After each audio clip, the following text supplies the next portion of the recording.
I'm Anita Florence, and I'm the intervention specialist here. My job is to work with students who can identify for whatever specialty that they may have. Students in the program have an IEP, which is an individualized educational plan. And a lot of times when people say special ed, they think, low IQ. Well, special ed encompasses a whole list of specialties, from a gifted child who may have difficulties just adjusting in general to the classroom setting.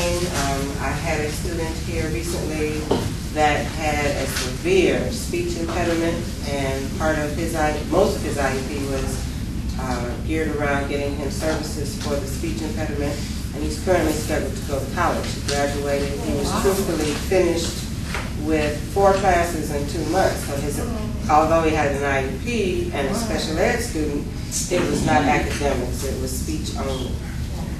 And truthfully, his other school had dropped him from the program because they said it didn't impact his education, but he couldn't talk to people. He could barely get a sentence out to me. So we got him services for speech. I also have another student that is listed as other health impaired, and part of what I do, it's funny but it's not funny, but I try to keep him awake. He has sleep apnea. It impacts his education, so part of my job is to help keep him awake, and in the other classroom settings, it was not possible for someone to keep going around. Here at this Life Skills, my setup is students are allowed to stay in their lab.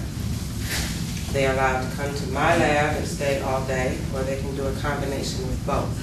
Students who stay in their lab, though, must check in, and I must check and see if they're having any difficulties with their assignments.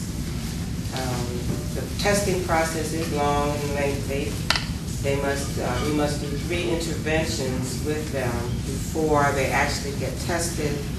It might take a couple of months. There are things that the team decides might help them with their education before they actually go through the testing process. Attendance is partially the cause for a lot of students not succeeding. And if we can once get them to come to school, then that will help them.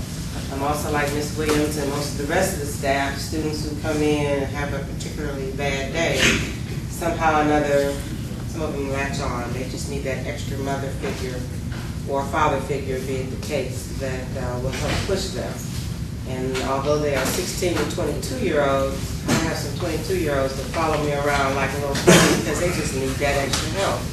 So students generally, last graduating class, I believe I had 4 to complete, and 1 was weeks short of his 21st birthday.